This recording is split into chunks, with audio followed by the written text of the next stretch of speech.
So welcome everyone. I think we expect more people to be trickling in as we. Oh, you just kicked out again, Gray. You're muted. Oh, we can't hear you at all. Oh, there we are. Nope, it's happening. Well, welcome everybody. We're getting rolling. Hopefully everybody can see my screen here. This is an updated training on what used to be the plan to enhance social life. And as part of our initiative to start moving moving towards positive supports that we do anyway, but we have updated this to the plan to enhance quality of life. So that's what we're going to do. This is a required form for people who are receiving DDS, ABI, MFP funded services. So with that, we'll jump right in. Materials that could be helpful. We're going to send out the new version of the form. And you can also find other documents in the orientation training materials. I don't think we've changed the title of the folder yet, so it'll still say social life. I changed it this morning. It was changed this morning. Yes. Perfect. So welcome back, Ray. Thank you. I could be muted for some reason automatically momentarily, but I'll talk until I am.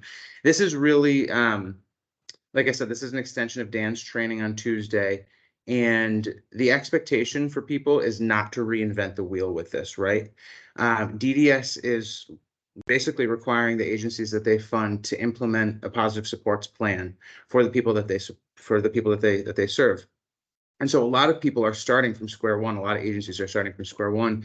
And we figured we could just tap into what already exists in terms of documentation that we have and expand the view of not just looking at someone's social life and how we can improve that and, support that, but how we can just, like I said, expand it into all areas of someone's life. And so I don't want to scare people with new forms and expectations on when they need to be updated or converted.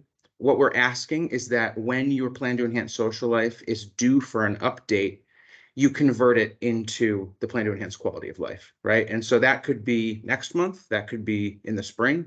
And so don't feel as though after this training, you need to move over everything into the plan to enhance quality of life, but something to start thinking about when you when you are ready for the update. And DDS understands that when they come for licensure, that this is a process that we're moving into. So I just wanted to preface that for everyone going into this.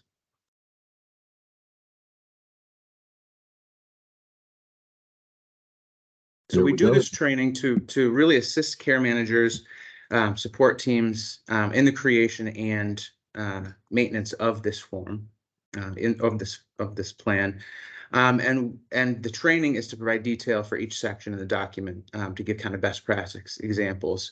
So we're going to go through section by section on how to kind of fill out the form, and we also really want to help people develop a better understanding on how to promote and encourage overall quality of life, fulfilling lifestyles for people on their caseload with decisions that are based on preference and choice. So.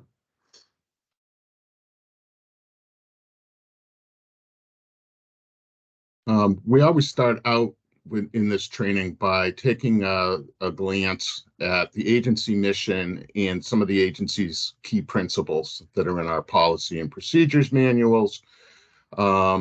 Because the plan to enhance quality of life is a really great example of how we take these principles in our mission and bring it right to the level of the people that we're providing services for. And our mission is right here. It's Nonotuck Resource Associates and our affiliates link with communities to create conditions for inclusion and social change. And that's exactly what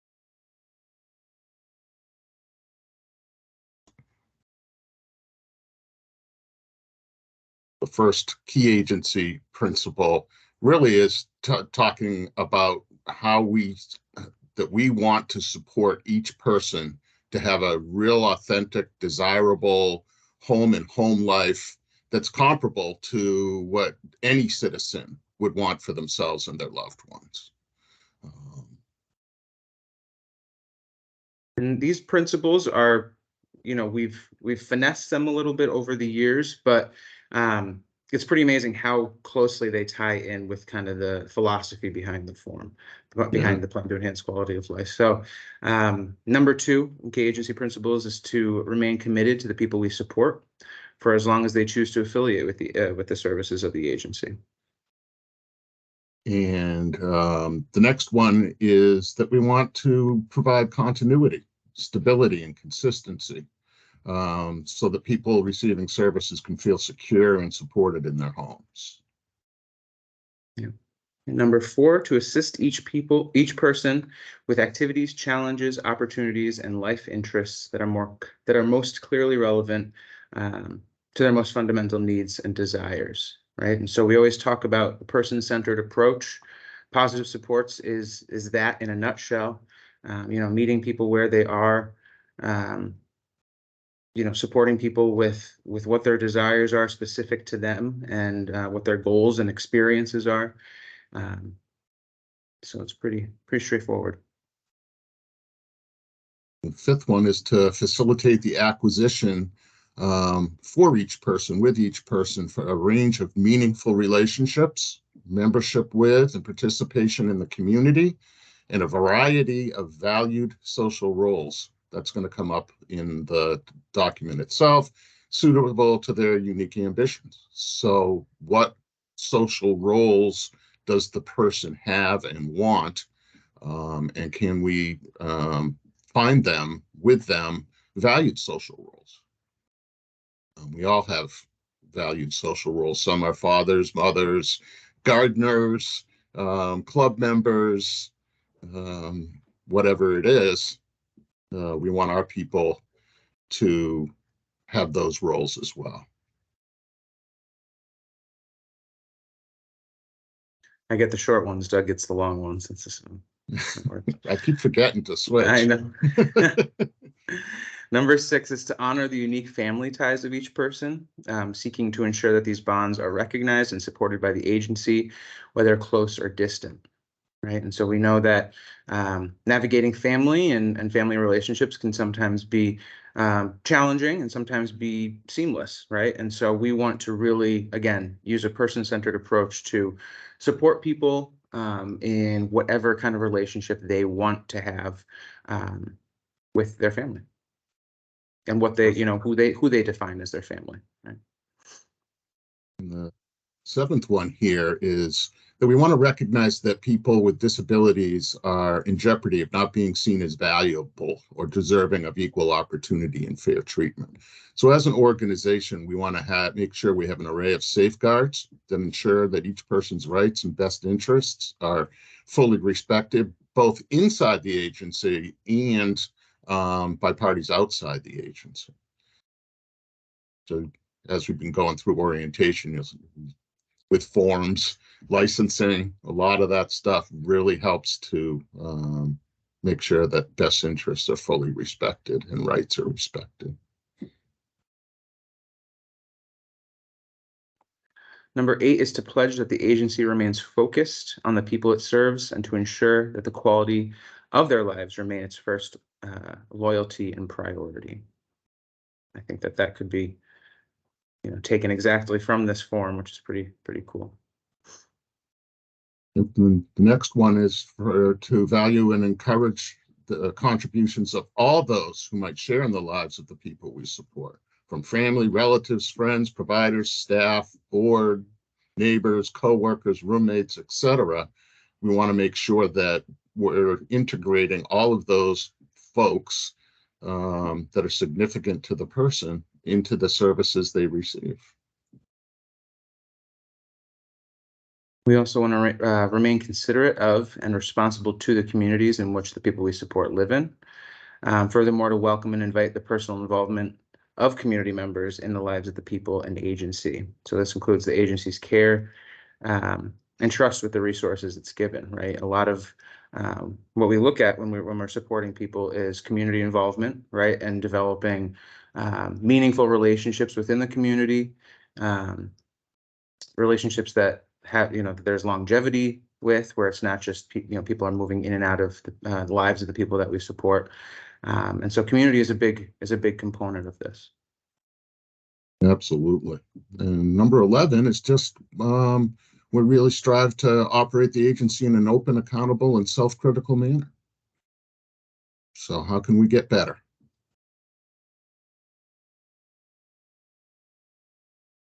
One of the aspects that we want to keep in the forefront of our minds as we are putting plans together for people is to do so in a trauma-informed care approach.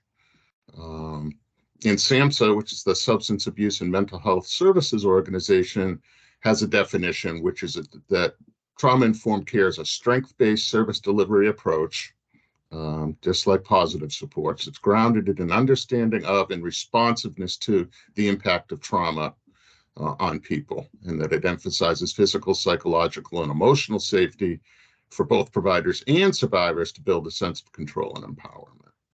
And so we want to make sure that we're not asking people to do things that could trigger trauma. And it goes back to really getting to know the people that we support, right? We may not know the specific traumas that someone may be carrying, right? Or the level of them, and being mindful of those things and really getting to know people, meet people where they are, I think is the best that we can do. Best thing we can do. And this so here's is a little nice breakdown. Go ahead, Doug. Oh, go ahead. Go ahead, Greg. No, this is just a nice kind of breakdown, a good resource that kind of breaks down what is trauma, what to look at.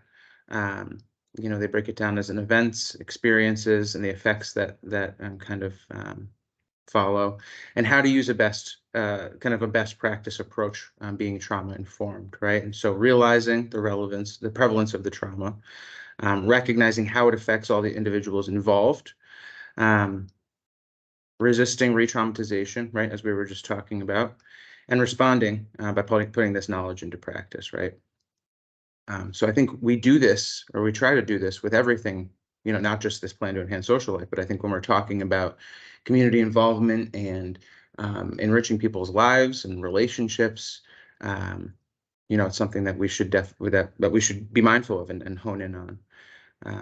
So SAMHSA defines the core principles of trauma-informed service care by looking at safety, trustworthiness, choice, collaboration, and empowerment.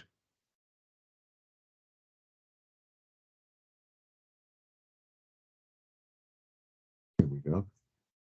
And for people who are around on Tuesday, this should probably be a little bit familiar. We want to do everything with positive supports. And simple definition of that is a systematic person-centered approach. There we are with person-centered again, with the goal of achieving meaningful social outcomes, increased learning, and enhancing the quality of life across a person's lifespan. So it's surrounding a person with choice, dignity, respect, self-determination, and purposeful living. Go ahead, Greg. I think we're going to use this term many times throughout the training. Bingo. Person-centered approach is knowing the person's likes, dislikes, triggers, is understanding why the person does what they do or avoids certain things, and really tailoring our supports to fit those needs, right? And so when we look at kind of completing the plan to enhance social life with the person, with the provider, with the team, it's really, like I said, honing in on those things and being as specific as possible to identify what those things are, to then develop kind of a support method moving forward. So we're going to look more closely at that when we dive into the form. And there's sort of a couple, this is two of the important areas for positive supports. First is environment. I mean, we typically think of environment as just the space we are in. However, it's so much more. So as we're doing the plan to enhance quality of life, we want to make sure that we're considering the person's physical reality, past experiences, structures of their day and routines that we all have that we sometimes don't even think about. How do we get up in the morning? Are we a stay up late person and sleep late person, or are we a no sleep person? Whatever it is. And the other big thing is that behavior is communication. So instead of always trying to eliminate behavior, with positive supports, we want to listen to it, and listen to behavior and hear what it means, and be able to know what the person is trying to say with different types of behaviors. One of the components of the plan to enhance or plan to enhance quality of life that we'll talk about is communication style, right? And how people communicate with their housemates, right? With the people that they live with. And so we'll dive into that as well. And now we're going to get into the form. Yes. And at the top of the form is the beautiful preamble that says that we believe that each person we serve deserves a rich variety of social opportunities, a wide network of friends and supports, and that social opportunities and relationships are a primary source of pleasure and health. And we also know that people we serve have had intense experiences of discrimination, stigma, isolation, and failure. Their social involvement is characterized, at least historically, by a lack of choice, limited community roles, and limited contacts outside service providers and family members. People frequently will have very limited relationships with people who are unpaid, that are lifelong, and with those that don't have disabilities. So we believe, and that each person that we support deserves a rich variety of opportunities in life, right? And a wide network of friends and supports, and that there are several components to what makes, how we look at someone's quality of life, right? And so this can be identified with social opportunities, relationships, personal wellness, meaningful activities, not just kind of activities that they're going along with, right? So something that they're actually getting something out of, something that brings them sustenance. Community participation, rituals and routines, as we were talking about. We all kind of rely on our own routines.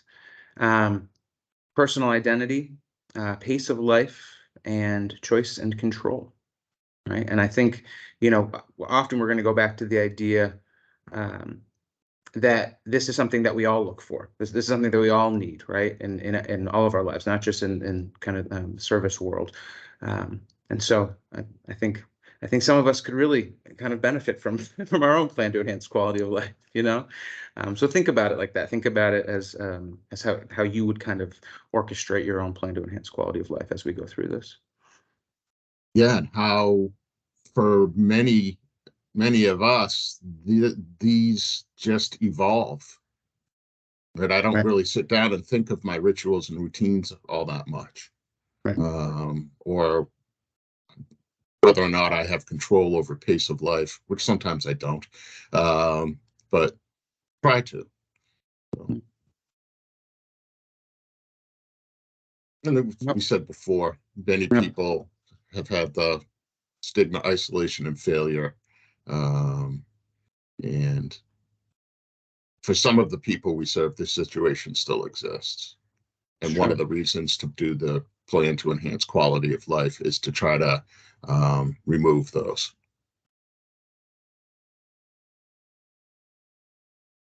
Our objective here is really to assist each person to develop and maintain a rich and varied life, right? And so the primary focus is to assist people with experiences that increase their sense of belonging, choice, and interdependence with others in their lives, right? So they're not just entirely dependent on the people that they're surrounded by, but that they can develop relationships where people are dependent on them as well, right? And so there's a mutuality there.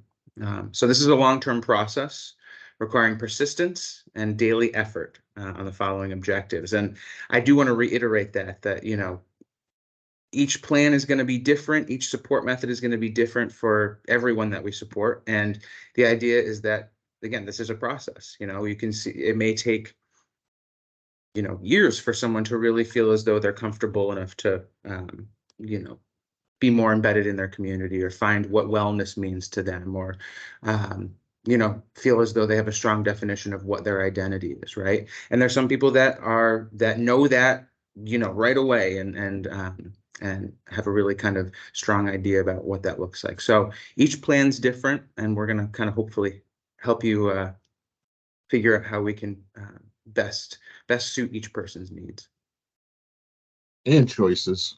and choices. So these are the objectives that we're sort of shooting for. We want to ensure that true choice permeates the person's life, that they have a self-driven pace of life with rituals and routines again. Valued social roles, both at home and in the community, that they have, they can and do pursue social interests, talents, and hobbies, that they have opportunities to be vulnerable with mutuality of respect and love, that they have membership in the community, including a variety of community organizations, so that they can go and belong, and that people can develop a variety of relationships, including with unpaid people, have opportunities for intimate relations, and with individuals who may not have a disability.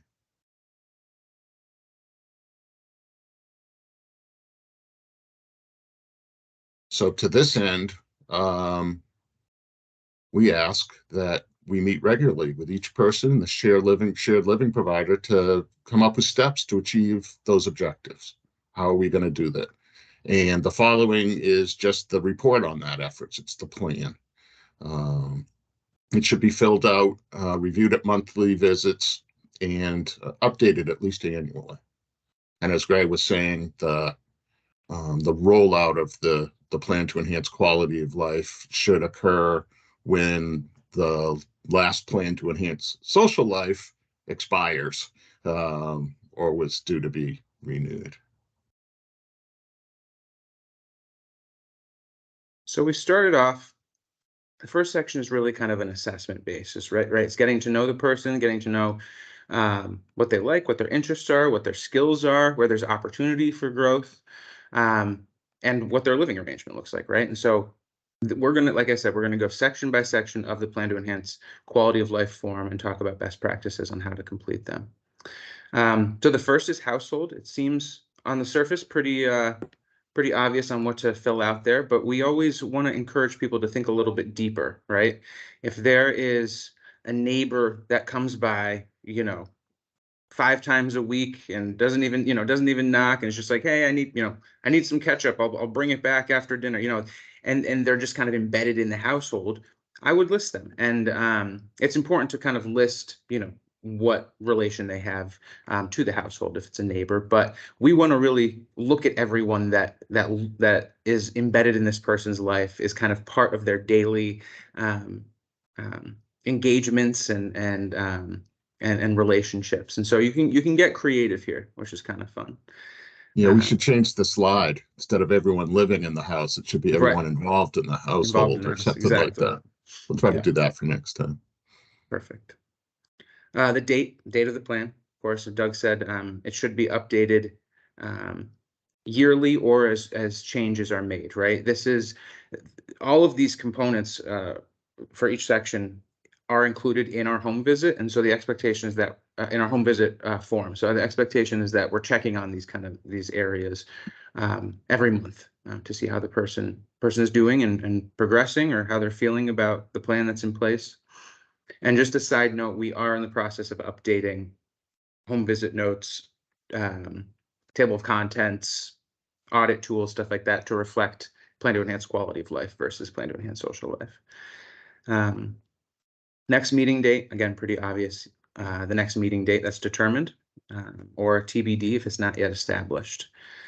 And then universal/personalized supports for the person.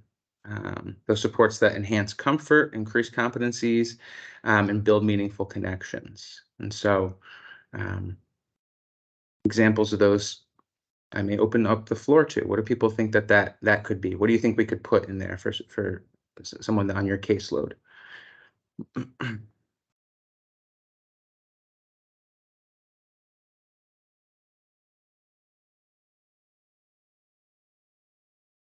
I would think, Oh, there we go. Go ahead. Thank Yeah, you. go ahead, Griffin.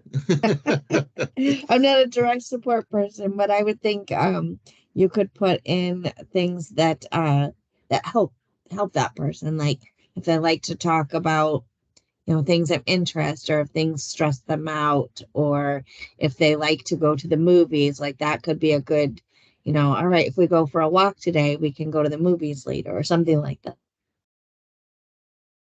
Absolutely. You can Yeah. put anything, structures, daily routines, sense of humor. It's all of that universal stuff that sort of is available to all of us out there in the vapor, and we just take advantage of it all the time. I think Right. Sarah's got her hands up. Yeah, go ahead, Sarah. I was thinking like clubs that they may belong to, or if just piggybacking off that, going to bingo every Thursday night, and they like to go out into town and do something afterwards. I was thinking more of like extracurricular activity things. Absolutely. Yes, definitely. It can be anything from, that's a really good point, Sarah, that it can be anything from that to how they like to decompress when they get home from work, right? What makes them feel comfortable in their own kind of setting, right? And so, yeah, I think that's great. Get creative with it. That's the funnest part of this form, is to be creative, kind of, right? Hold on. There we go. The next section here is valued social roles at home and in the community. We talked a bit about it in at the start of the training. And the words valued social role means that people are included in social groups that are meaningful to them. And it should be those roles that increase their social capital. And social capital is about being known and having a mutuality in relationships. And people's views on what a valued social role is can vary based on culture, age, life experience, all of those types of things. Can people think of a person on their caseload who might have some valued social roles? And what are those? Raise your hand or write them into the chat. Don't make us call on you. We would never.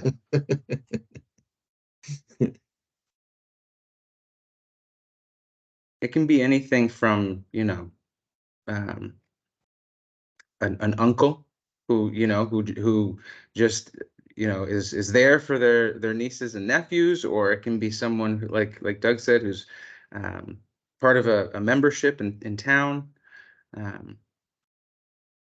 A voter, somebody who's yeah. registered to vote and goes and votes. Passionate Very valued about social yeah, roles. exactly. And one of the things, go ahead, Dog Doug. walker. Right. Yeah, exactly. One of the things that's really interesting that DDS kind of identified when they were visiting a couple of licensures ago was that the people that we support are really active in their communities, right? And doing a lot of things, and staying busy during the week. But it's not necessarily directly tied into what's been identified as what they're passionate about, right? And it also doesn't necessarily bring with it the opportunity for meaningful connections, right? And so they could be doing all these things, staying busy, but does it really tie back to what they're passionate about and where their heart is? And does it provide, like I said, opportunity for meaningful and lasting connections in the community? So that's what we're going to look at a little bit more as we continue. As we go through. Yeah, one of the examples we always use is the person who likes the movies. So they go to the movies once or twice. Film buff. Yeah. They go to the movies once or twice a week. But you're not really going to meet anybody at the movies. So how could we come up with something with them where they get to hang out with other movie buffs? Is there a movie buff club? Is there, sure there is online. What type of movies? And those things. We have a hand up here. Hold on. I guess Patty has her hand. Is it Patty? I'm here. Hey, how are Yeah, you? I was gonna say too, if we don't have something, that one thing to do is to kind of get to know the person better and find out what they would like to do. So for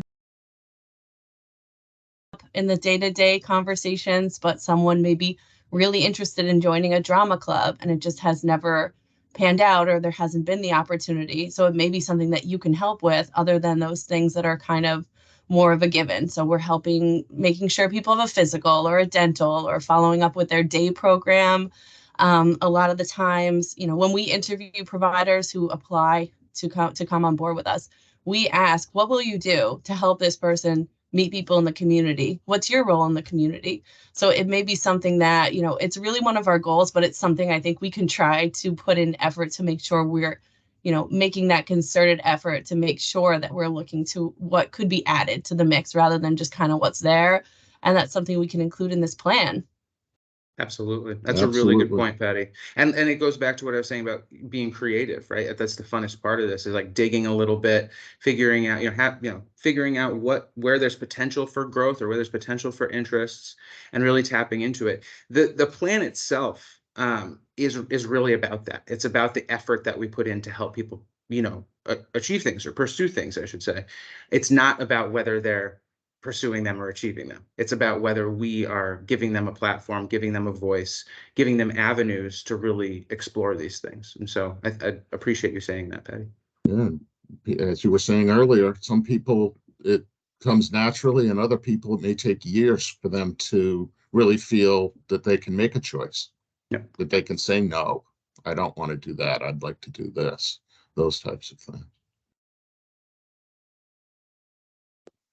And so here's where we can kind of lean into that a little bit and explore, right? Get creative, get detail oriented here. This is where we can list specific interests of the person with activities, pursuits, hobbies. Maybe they like cooking, working out, reading, writing, traveling, games, all these things, talking on the phone, right? And we really want people to be specific with this, right? So what are they particularly interested in, right? If they love cooking or they love food, what's their favorite dish? What's their favorite dish to cook? Or if they just love food, maybe cooking could be something that they could dive into, right? A little bit more. What types of books do they read? If they love books, I know video games are a big one too. If they do online gaming and converse with people, what kind of video games are they into? Where have they traveled? If they love traveling, where do they want to travel, right? And so really kind of digging deep into, and again, getting to know the person, getting to know these things about the person can be really fun. And we have a pretty useful tool that we're going to bring up a couple times as we get through, called the Systems to Support Community Involvement, which can help spark some ideas in terms of avenues that people can pursue within communities, right? If people are love history or love nature, right? There's Autobahns, there's trails, there's different memberships and groups that people can really tap into. So Hiking clubs, butterfly yes. clubs, Yes, exactly. bird watching clubs, all that type of wonderful stuff. Yeah. So we're going to talk more about that. Yeah. And then we want to take a look at the person's current network of friends, affiliations, and support. Paying close attention to all of their supports. What are their natural supports? We want to know what their paid supports are. Are there significant others, housemates, employers, the non-tech team, other significant members of the support team? Does the person understand the difference between a natural and paid support? Not that we want to traumatize people by sitting down and telling them that we're not their friends, but we're their supporters. But some people can can know that, and we can help them find close and personal friendships. We want to make sure when we're filling out the form that we identify each person's name and their role in the life of the person served, and what type of friend is it? Is it casual, intimate, a work friend, paid support, those types of things. The current network of friends and a developing network of friends can be very valuable in helping the person sort of get integrated into the community as well. So they may have ideas and can provide transportation sometimes. There's lots of stuff that friends and affiliates can do. So this is where we can talk about special skills, including social skills of the person served or potential for, right? So this can be kind of what you notice, what you observe from working with the people that you support, right? Particular traits that contribute to personal skills or potential for, possibility of. If someone is really attentive or detail oriented or has like a great sense of humor, is considerate, computer skills, friendly, well-mannered, empathetic, those kind of things, right? And then thinking about examples of each, right? And so how are they attentive? They maintain great eye contact. They're great listeners, detail oriented. Maybe they keep their room a certain way that is very focused on detail or whatever. What kind of sense of humor do they have? Is it dry? Is it witty? Thinking about those things. And again, these are all thinking about these social skills, potential for social skills, as well as what people's interests are is going to help us develop potential avenues for people, for supporting people to pursue, right? And the next one we want to take a look at is, how does the person communicate likes or dislikes? For many of us, we could say it verbally, but we also use body language. Many of the people we serve use body language, specific gestures, words, smiles. Proximity is a great one. When the person gets up and walks away, they're saying something. Skilled pantomime, removing self, just said. And understood communication techniques between the provider and person served. Our providers get really, really good at understanding how the person communicates and can communicate likes and dislikes. And are there certain behaviors specific to that particular person? Mm-hmm. And I think when we think about communication, it's also how they prefer to be communicated to, right? So thinking about that and outlining that, I think is really, really important, not just how they prefer to communicate or how they tend to communicate. But going back to the positive supports aspect of this, we talked about how behavior is communication, right? And that's kind of a mindset that we really want to hammer down. And so, yeah, this is a good opportunity to kind of list those things.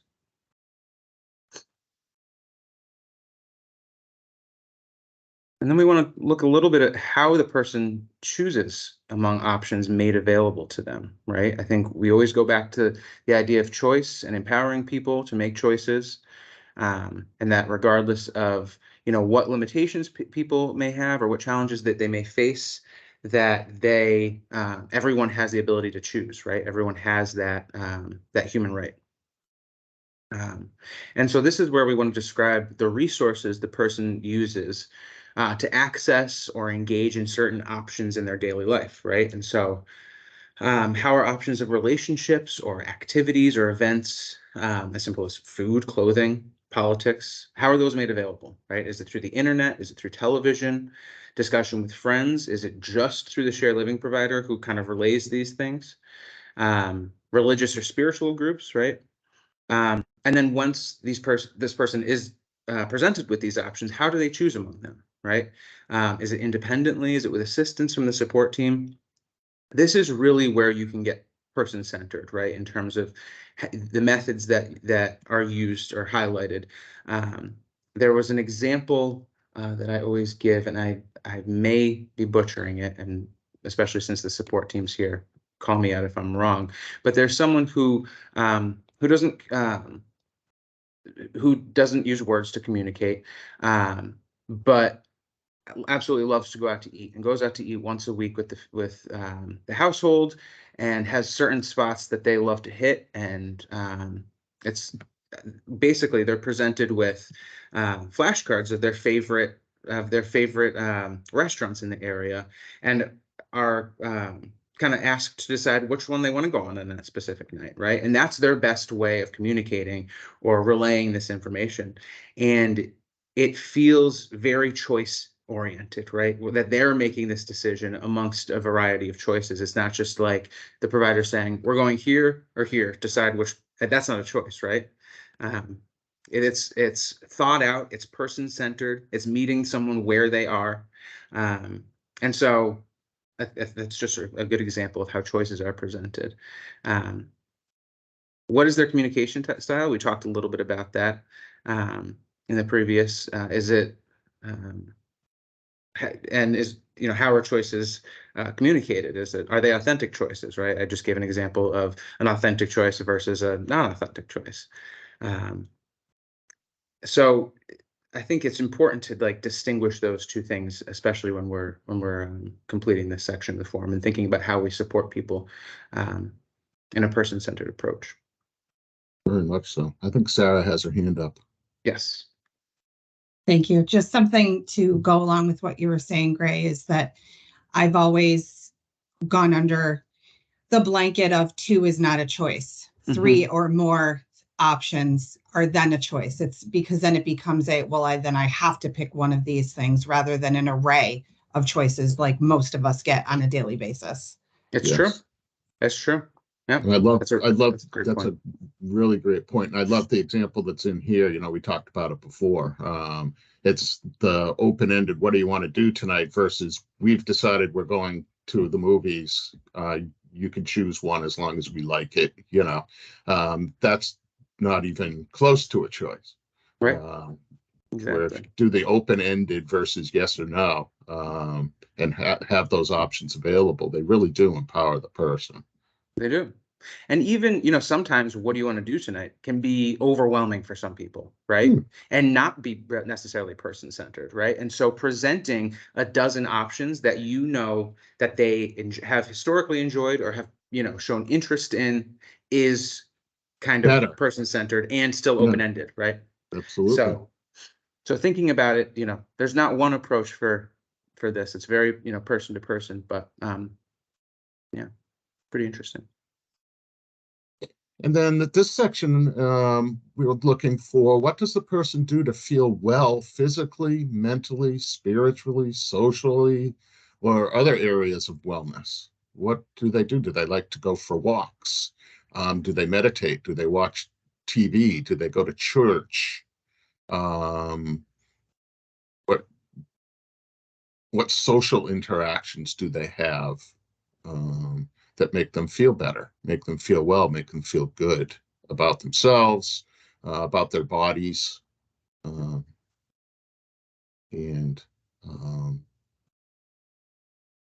this is going to vary from one person. It could be, privacy. It could be going into their room when they get home and having just some, alone time to themselves. Think about what wellness means to you, and think about how it relates to the people in your caseload, right?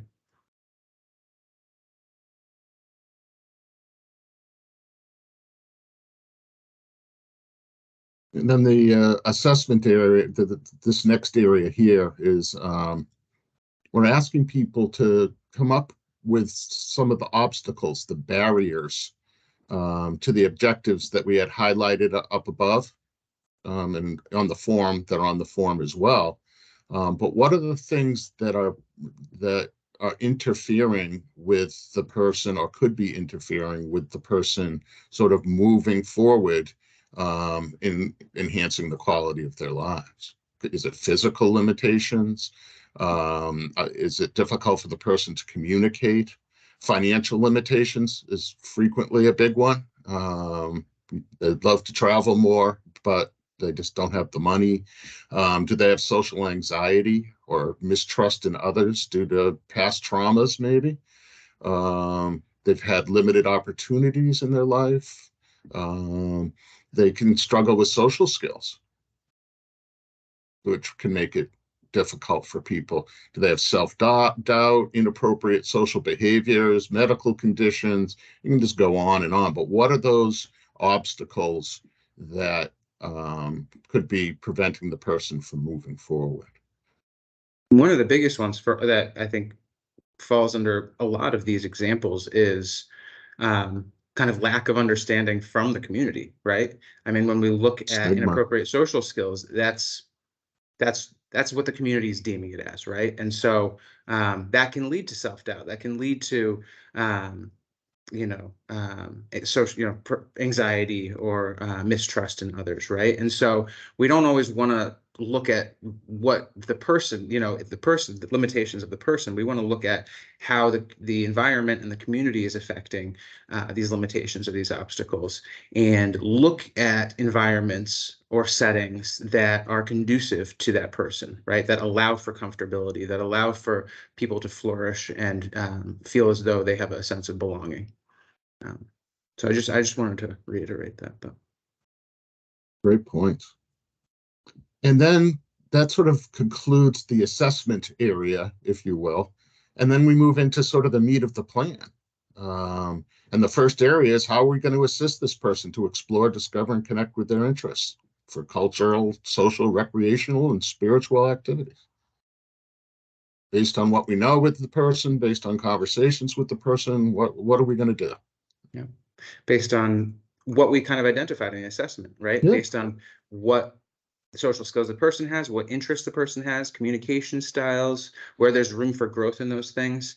And then, like I said, this is where we kind of get to be creative and kind of think about what avenues to pursue based on those things. Right. And how are we going to overcome those obstacles with the person? Yeah. And then the next one again is, how are we going to assist the person in developing community? See a hand from Gio. Gio's up. Hi. I just Hello. have a quick question in all of this. How do we deal with a situation where maybe perhaps a person, an individual might want to do an activity, but it's against the caregiver's religion or cultural beliefs, and that's come up with this individual, where this person doesn't necessarily want to do this activity, but it was a question. I was mentioning a Halloween dance, and the caregiver was like, I don't believe in that. I don't want to do that. So how do we address like those types of situations? Because at the same time, like, you want to be, yes, you want the person, the individual, to get out and do what they would like, but also be sensitive to somebody's culture. So how do we, I just don't know how to. That's a really good question. And I think some of these things pop up in all aspects, whether it's relationships people want to pursue that the provider doesn't agree with, or I would, depending on the relationship that exists between them, I would honestly work together, everyone, and have a conversation, try to figure out what the shared living provider's concerns may be, and I know it can stem back to, religious views, but just hearing them out, having them kind of vocalize what, why specifically this is not something that they agree with. And, I'm sure that there's things that the provider does that the person doesn't necessarily, agree with. And so, and is there other choices? Can somebody else go with the person to Exactly. the Halloween dance? right. Are there other natural supports? Do they know their neighbors? And the neighbors want to go. Those types of things can be very beneficial as well. Mhm. But again, it's all about having that conversation and really encouraging, as Greg was saying, that the provider, the person served, and the support team all just having that honest conversation. It's okay to have different beliefs, but how can we make it work for everybody? Yeah. And it could be, I think, hearing out, like, why the provider it doesn't agree with it, but also why the person really wants to do it, right? And I think having an understanding of on both sides of what that looks like. It may be that there's a person that's going to the dance that they're interested in, and it's an opportunity to get together, and maybe the provider will look at it a different way, or maybe this person is a costume buff and loves dressing up, those kind of things. And so I think just communicating to start off with and hearing people out about what their concerns are and why they're interested in this is a good start. But I'm happy to talk more about it. Maybe one-on-one, Gio, if you want. Okay, thank you. Yeah, good question. Great question. So how will we assist the person to be involved in the community based on their preferences and choice? So again, basically what we just talked about, right? Identifying interests and goals, social skills, potential for social skills, tailoring these interests and goals to specific activities, associations, networks, online forums, right? If people are, have a computer and utilize the internet. Researching together, I think, is really fun too. Specific events in the community that align with these resources. And again, tapping into the systems to support community involvement can be really, really helpful.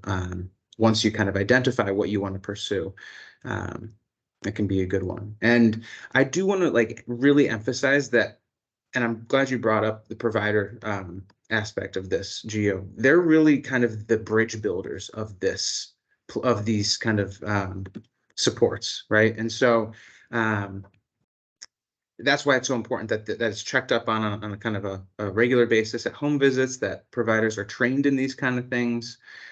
Sometimes it takes some persistence, right? If they go to kind of an event that someone's interested in going to and it doesn't go that well, why didn't it go that well? Is it something they want to maybe try again once they kind of made an appearance? Is it something that they want to pursue something else? But a lot of times it is the provider who kind of is the bridge builder in a lot of these. And so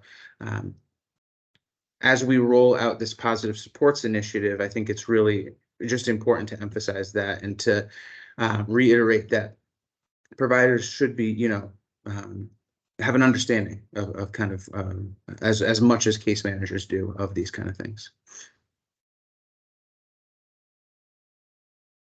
The next one, neighborhood, mentioned it a couple minutes ago, but how are we going to assist the person to be involved in the neighborhood where they live? Do they know their neighbors? If so, what's the relationship like? Is it safe? If not, should we and can we assist them in meeting them? What do they want from a neighbor? We all have different needs and wants for neighbors. And do they know where all the resources are located in their particular neighborhood or near to where they live? Have they ever gone to the post office, to the bank, to the market? Do they know? Unfortunately, so many of our people have gone to the doctor, but do they know where those types of things are? And we can list out examples of those. Neighbors can be a really valuable resource if they're the right people, and they can just be very, very helpful.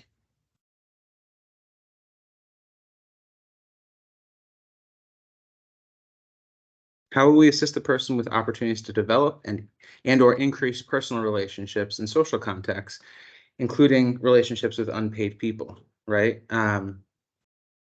So we talked a little bit about this before. Does the person know the difference between natural supports and paid supports? Is that something that you feel is worth talking about? I think that it can be beneficial for some people to have this conversation, and as Doug said, it can be triggering for other people, right?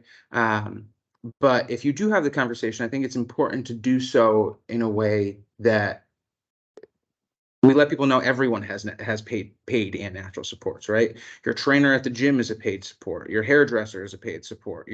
All of these things. And it's okay if some people need a couple more than others, right? But in terms of how we support people really with making meaningful and long-lasting connections, we want to, for everyone, it all starts with common interests, right? And so we want to find people that whose interests align with the people that we support. And we do that by kind of going through the methods that we talked about, and helping people pursue avenues and opportunities, and platforms that they can do so.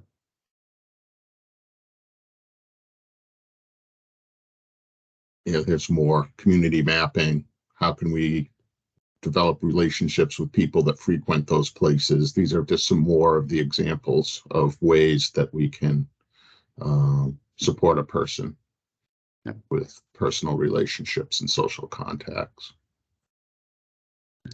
Oh, and everybody's favorite section. How How is, yeah. Go for it, Brad. This is your area of expertise. So. I appreciate that. How is the person exploring, defining, and expressing their need for intimacy, sexuality, and companionship? This can be a tricky subject, right? To navigate, to talk about, to address. I think it's really start off, it's really important to acknowledge that sexuality, for our own sake, sexuality does not mean having sex, right? Sexuality is part of our identity. It's part of our expression, our gender, our personal comfortability, boundaries, understanding intimacy, consent, and so much more. So the idea of sexuality, I think, intimidates people. But I think it's really important to have that understanding that it's not just about having sex.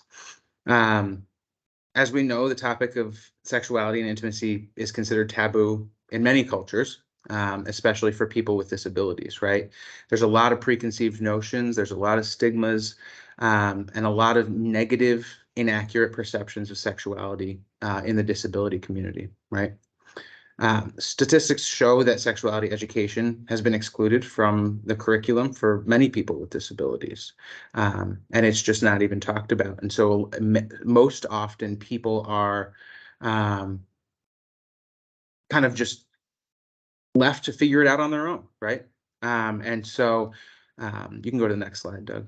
So in a lot of ways, this is an opportunity for us to show support and provide education with whatever people feel comfortable with, right?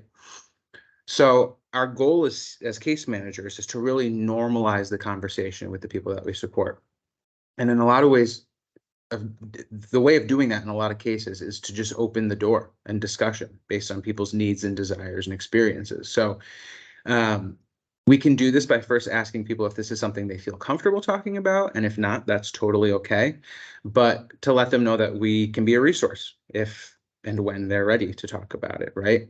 There are some people that we support who are outspoken about not having a lot of experience when it comes to relationships or not having much knowledge about those things. And there's people who are incredibly rehearsed, right? And so again, this is a person-centered approach that we want to really identify where people are and where people want to be with this topic. But I think, like I said, taking away the idea of sex is really important, right? And asking people what their goals for the future and regarding relationships are. You know what I mean? What do you see? What traits do you look for in a significant other? How does these traits differ from a friend? You can even, if people may be struggling kind of identifying the difference between a friend and a significant other, you can make a list. You can make a list of what traits you look for in a friend, what traits you look for in a significant other, where there's crossover, right? Asking people what intimacy means to them. And again, this is all based off of personal comfortability if people want to talk about this, right? Yeah, I like some people are really go ahead. I always go with the example of the two elderly men who every morning go to the park and sit next to each other on the bench and read the newspaper, and they barely say anything to each other. Don't underestimate that as not being an intimate relationship. Absolutely. They will certainly miss each other if one of them doesn't show up. It's part of sure their they think about each routine. Yeah, they think. Absolutely. I think that's a great point. And so it's a huge spectrum, right? And so really giving people a platform to talk about this, a voice to talk about this, it may be the first time that that's ever happened, right? I think in a lot of ways, whenever I'm kind of consulting people about these topics, it's like, well, have you asked them questions about, where they want to be or where they're at? And most often it's No, and I think that that's a really good starting point. A lot of people just want to have the opportunity to talk about this stuff. So for people who are really looking for connection, it's a great opportunity to support people, and we can do this by really kind of honing in and asking people what sort of things we can, thinking about what sort of things we can do to make a connection or enhance an existing connection if they feel as though they're, they may have feelings for someone, right? And so thinking about smiling or complimenting or what flirting looks like, right? Doing something nice for someone, sharing something about yourself, being a good listener, asking you to get together. And again, this is, of course, depending on where people are. So I do want to reemphasize that. Thinking about how you go from friendship to a romantic partner. You may think about them more. You may spend some more time with them, or you may kind of feel tingly when you do think about them, right? Are you interested in being more affectionate? Those kind of things. I think it's really always important to talk about consent, and off the bat, what people are comfortable with, what people are comfortable talking about, what are they not comfortable with, those kind of things, what privacy means to them. And again, this can all feel sort of intrusive for some people, and that's the last thing that we want to do. But if people have expressed that they want to have these conversations, these are some methods on how we can do so. We do have some points in the chat. Samantha said, I never considered a hairdresser as paid support, even though some of the person we serve look forward to getting their hair done often. Absolutely. We all have paid supports. Carla said, it's always best to normalize the conversation rather than have folks assume or consider an outlet they may not understand. Well said. 100%. Thank you. Thank you, Carla. And sometimes your paid supports can also be a friend. 100%. Right? You get to know your hairdresser and you're hanging out as a friend, but you still go get your hair cut and pay them. It's right. Both. So. Yes. So just as mentioned before, many people with disabilities have received negative messages about sexuality or no messages at all, right? And so here are some examples of some positive messages that we can utilize to kind of combat their lack of education that has historically taken place, and to normalize the conversation. So these can be kind of encouraged as discussion topics, right? A positive message that we can promote is that everyone has a right to privacy. Everyone has a right to make decisions about their own body. It's okay to say no. And that understanding sexuality is something that develops over everyone's lifespan, right? There's no one that has conquered sexuality, and it's something that we're all still trying to figure out and will be forever. So it kind of levels the playing field in a lot of ways. So this is the gender unicorn that I took from a sexuality training that I did several years ago that I think breaks down identity, expression, attraction in a really kind of clear and concise way. And this may be helpful to some of the people that you support, or just yourself as kind of just a good knowledge base. So I'm not going to, I know we're short on time, so I'm not going to go through it in detail, but this is a really good resource to kind of utilize. Gender pronouns as well. I think that this chart and list has been expanded since I put this in here several years ago. But this also is a really good resource that breaks down pronouns that people have. People can refer back to. And that is okay. 1034, not too bad. That's pretty good, actually. Yeah. So Yeah. Thank you, everybody. We really appreciate you coming. And if you have any other questions, don't hesitate to reach out. And as Grace said, the fun thing about this is that you can really be creative and have a good time working with people around these ideas. And if people have questions, specific to their caseload, let me know. We can brainstorm together. We can troubleshoot together. In the folder in the orientation training materials, there's really good examples of Plan to Enhance Social Life, not the Plan to Enhance Quality of Life, but that people can tap into from an existing case manager that has really thoughtfully kind of transcribed people's lifestyles. And there's one example of someone who is a little bit hesitant to become more involved in their community, and someone who's already thriving but wants to be more involved. And so it can be a really good resource. Thank you, Dan Zimmerman, if you're here for that. Not to put you on blast, but here I am putting you on blast. Patty's got her hand up. Sure.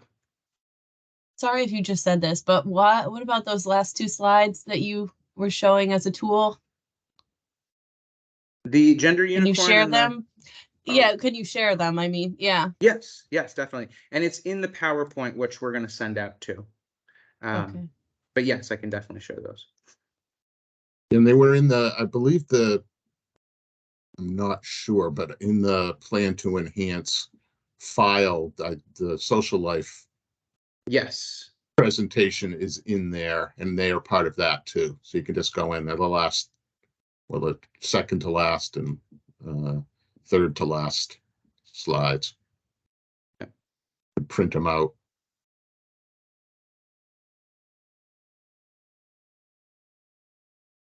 No more Thank you all. questions? Thank you you. very much. Take care. I appreciate it. Hope everyone has a great day.